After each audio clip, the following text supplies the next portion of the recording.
গভর্নমেন্টের আরও একটা জায়গায় কথা বলি। সরকারের কথা ছিল যে জাতিসংঘ তদন্ত কমিটি তারা তদন্ত করবে, তাদেরকে সহযোগিতা করবে, তথ্য দেবে। আমি ডেডলাইনের কথা বলছিলাম তো, সেখানে জাতিসংঘ তদন্ত হুম কমিটি হুম। 2 দফা ডেডলাইন দেয়। 2 দফাতেই পূর্ণাঙ্গ তথ্য দিতে সরকার ব্যর্থ হয়। জাতিসংঘ তদন্ত কমিটিরও রিপোর্ট দেওয়ার কথা ছিল এই ডিসেম্বরে, চলে গেল যেটি, তারা দিতে পারে নাই কারণ তাদের কাছে তথ্য নাই। তারা জানুয়ারির মধ্য জানুয়ারি, যেটা এখন চলছে আর কি, এই সময়ের মধ্যে দিতে চায় এবং বলেছে এই সময়ের মধ্যে দেওয়ার চেষ্টা করবে, তবে পূর্ণাঙ্গ তথ্য তারা দিতে পারবে না কারণ পূর্ণাঙ্গ তথ্য তারা পায় নাই।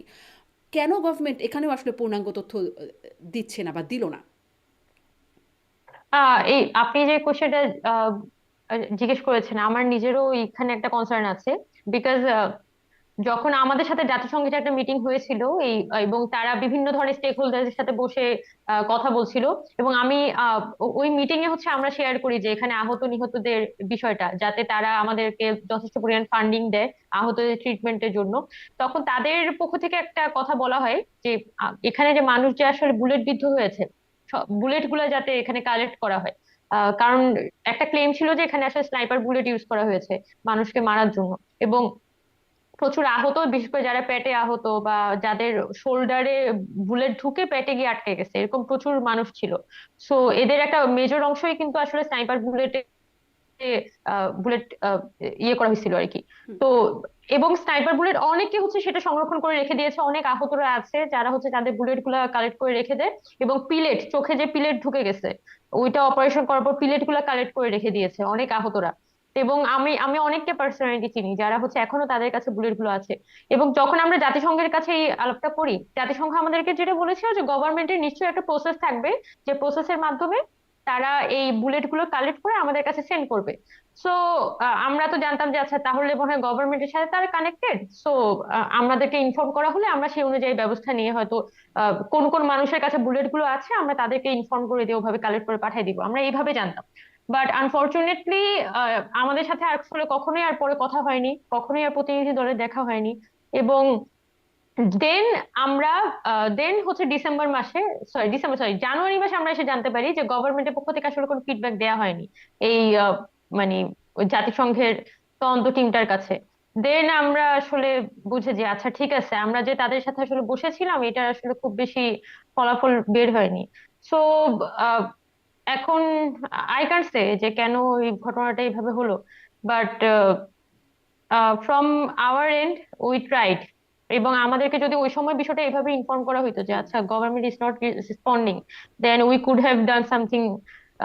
মানে এই ক্ষেত্রে হয়তো কিছু করতে পারতাম আমরা। জি, এটাই তাহলে আর কি কি। আপনাদের চেষ্টাগুলো আস্তে আস্তে ব্যর্থ হয়ে যাচ্ছে? আপনাদের আপনাদের উদ্দেশ্যের মধ্যে কি আর কোনো উদ্দেশ্য ঢুকে পড়ছে? কেন গভর্নমেন্ট দিচ্ছে না এই তথ্যগুলো, সেই প্রশ্নটার মধ্যেই যদি না, যদি জি, যেই মানে প্রশ্নটার আচ্ছা মধ্যে যদি একটু বলতে গভর্নমেন্ট চাই থেকে যে আমরা যেই তথ্যগুলো জেনে আসছি তার মধ্যে আরো নতুন নতুন অনেক বিষয় আসছে। আমরা শুনেছিলাম আপনাদের সমন্বয়ক হাসিব আল ইসলাম, তার একটি বক্তব্য, যদি মেট্রো রেলে আগুন না দেওয়া হতো, যদি পুলিশকে না মারা হতো, এত সহজে বিপ্লব অর্জিত হতো না।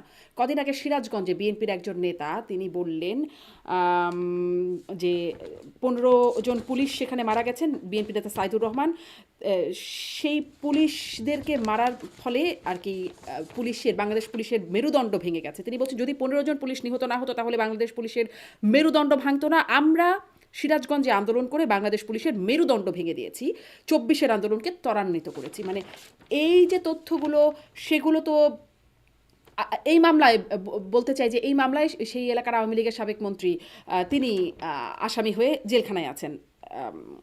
আব্দুল লতিফ বিশ্বাস তিনি জেলখানায় আছেন এই মামলায়, 15 জন পুলিশ হত্যা মামলায়।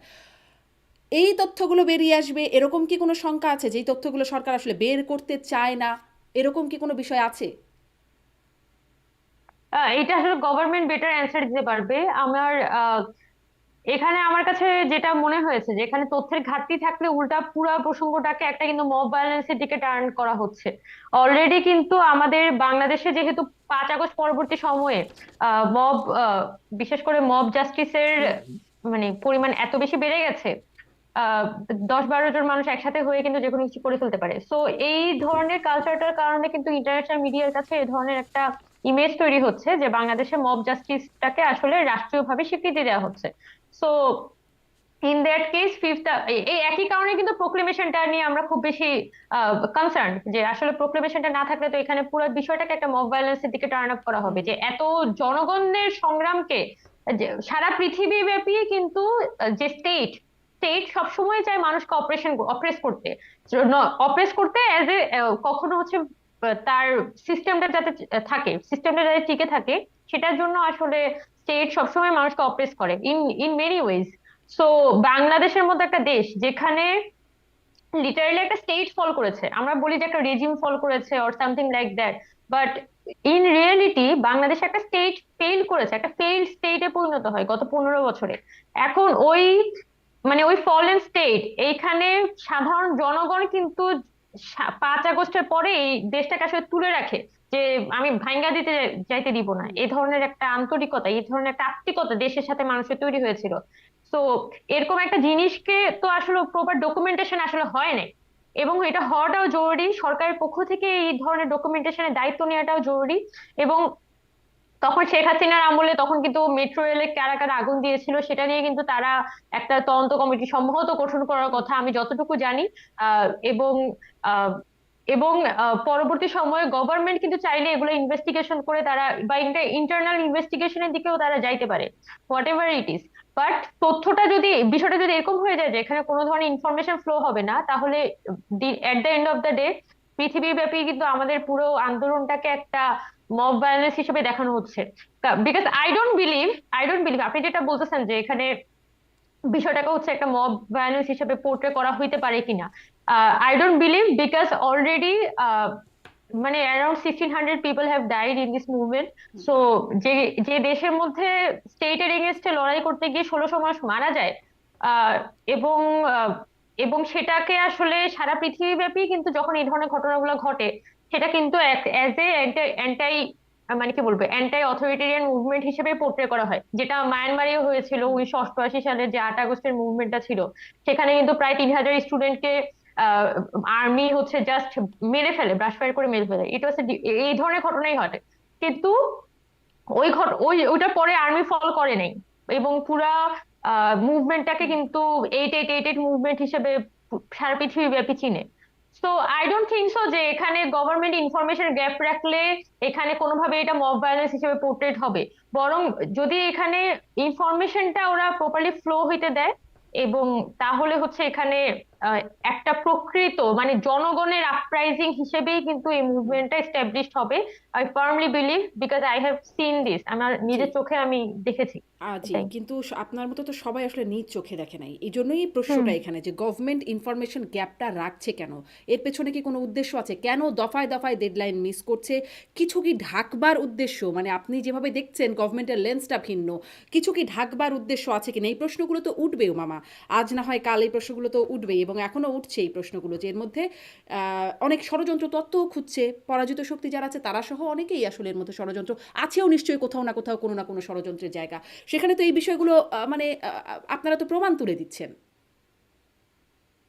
না, এটা পরবর্তী কিন্তু আমরা হাসিবুল ইসলামকে এটার জন্য শোকজ করেছিলাম যে আপনি হুট করে একটা স্টেটমেন্ট উইদাউট এনি, এবং সে যখন স্টেটমেন্টটা দিয়েছিল আমাদের সাথে তো কোনো ধরনের ডিসকাশন তার হয়নি, বা আমাদের মধ্যে এ ধরনের কোনো ডিসকাশন হয়নি যে মেট্রো রেলে আমরা যেচে গিয়ে আগুন দেওয়া হয়েছে।